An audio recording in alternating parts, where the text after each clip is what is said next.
Hello বন্ধুরা, আসসালামু আলাইকুম। তোমরা সবাই কেমন আছো? আশা করছি আল্লাহর অশেষ রহমতে অনেক ভালো আছো। তো আজকে থাম্বনেল দেখে তোমরা বুঝতেই পারছো আজকের রেসিপিটা কি হতে চলেছে। আজকের রেসিপিটা হচ্ছে আলুর ঝোল। তো আলুগুলো আমি এখানে কেটে নিয়েছি, একটা আলু 4 ফালি করে কেটে নিয়েছি, তোমরা দেখেই বুঝতেই পারছো। তো এখানে আমি 500 গ্রাম আলু নিয়েছি এবং এখানে এবারে আমি কড়াইটা বসিয়ে নিচ্ছি। গ্যাসে কড়াইটা বসিয়ে নেওয়ার পরে কড়াইতে যে পানিটুকুনি ছিল সে পানিটা শুকিয়ে গেছে। এরপরে আমি এখানে সরিষার তেল অ্যাড করছি। এখানে তোমরা তোমাদের স্বাদ অনুযায়ী তেল ব্যবহার করবে। কেউ রিফাইন্ড, কেউ সয়াবিন তেলও অ্যাড করে, যেটা ইচ্ছা। তো তারপরে এখানে আমি একটা ছোট সাইজের পেঁয়াজ অ্যাড করছি। তারপরে এখানে 5টা রসুনের কোয়া অ্যাড করছি, তোমরা দেখতেই পাচ্ছ। দেখো, তারপরে একটু নাড়াচাড়া করে নিচ্ছি। এই পর্যায়ে গ্যাসের ফ্লেমটা লো ফ্লেমে রাখবে। তারপরে এখানে আমি 5টা শুকনো লঙ্কা বেটে নিয়েছি। তারপরে দেখো, এখানে একটা ছোট সাইজের টমেটো কেটে নিয়েছিলাম, সেটা অ্যাড করে দিলাম। তো এখানে ক্যামেরার জন্য যদি তোমাদের একটু সমস্যা হয়ে থাকে তাহলে এটাকে ক্ষমার দৃষ্টিতে দেখো প্লিজ। কারণ আমি মোবাইলে ভিডিও করি, আমার কোনো মোবাইলের ভিডিও করার জন্য কোনো স্ট্যান্ড নেই, সেই জন্য আমার হাতে ধরে ক্যামেরা করতে হয়। তো এটাকে তোমরা ক্ষমার দৃষ্টিতে দেখবে। এবং এখানে আমি 1 চামচ লবণ অ্যাড করেছি। তো দেখো, এরপরে একটু পরপর নাড়াচাড়া করে নিতে হবে, না হলে তলায় ধরা করবে। একটু করে নাড়াচাড়া করে নিচ্ছি। এরপরে আমি এখানে এক টুকরো আদা অ্যাড করে নিচ্ছি। এবং এখানে আমি আরেকটা কথা বলে রাখি, আমার কথায় যদি তোমরা কেউ কষ্ট পেয়ে থাকো এবং খারাপ লেগে থাকে, অবশ্যই এটাকে অ্যাভয়েড করবে এবং আমাকে ক্ষমার দৃষ্টিতে দেখবে প্লিজ। আজ আমার গলাটা অন্যরকম লাগছে, তার কারণ হচ্ছে আমার শরীরটা খুবই খারাপ। তো তোমাদের কাছে আমার একটাই অনুরোধ, আমার জন্য সবাই দোয়া করবে।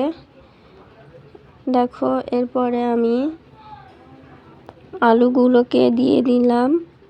তারপরে আলুগুলোকে একটু নাড়াচাড়া করে নিচ্ছি।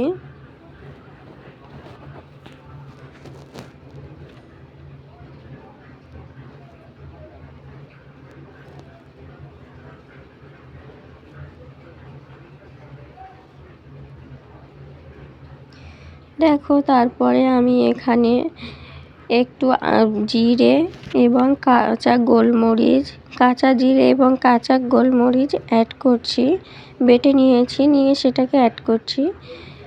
এখানে আমি সম্পূর্ণ কাঁচা মশলা অ্যাড করেছি, তোমরা এখানে গুঁড়ো মশলাও অ্যাড করতে পারো। আমরা যেহেতু কাঁচা মশলা খাই, সেই জন্য আমাদের বাড়িতে গুঁড়ো মশলা পছন্দ করে না। তো দেখো, এখানে আমি একটু বাদে আমি তরকারিটা নাড়াচাড়া করে নিচ্ছি। তো দেখো, এরপরে যখন দেখবে তলায় ধরা করছে, তরকারির তলায় যখন কড়াইতে ধরা করবে, তখন তোমরা এখানে পানি অ্যাড করবে। তো দেখো, আমার এখনও ধরা করিনি তলায়, এখনও আমি নাড়াচাড়া করব। একটুখানি বাদে আমি নাড়াচাড়া করব। তো দেখো, আবারও একটু নাড়াচাড়া করে নিচ্ছি।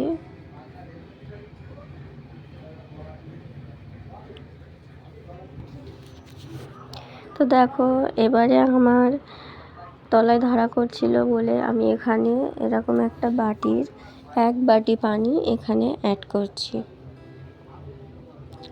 আমার যেহেতু 500 গ্রাম আলু, সেই জন্য আমি এখানে 1 বাটি অনুযায়ী 500 গ্রাম আলু অনুযায়ী 1 বাটি পানি, ঠিক তাই আমি সেই জন্য ঠিক আছে বলে 1 বাটি পানি অ্যাড করছি।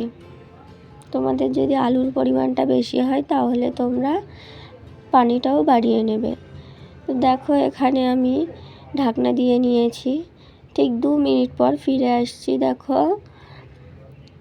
দেখো আমার পানিটা অনেকটাই শুকিয়ে এসেছে, কত সুন্দর হয়েছে দেখো। এখনও কিন্তু রান্নাটা কমপ্লিট হয়নি, তোমরা দেখেই বুঝতে পারছো। এরপরে এখানে দেখো একটু নাড়াচাড়া করে নিয়েছি, তারপরে এখানে আমি হলুদ অ্যাড করব, তোমরা দেখতে থাকো।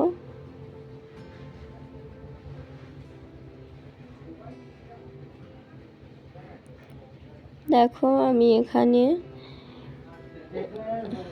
1 চামচ হলুদ অ্যাড করছি।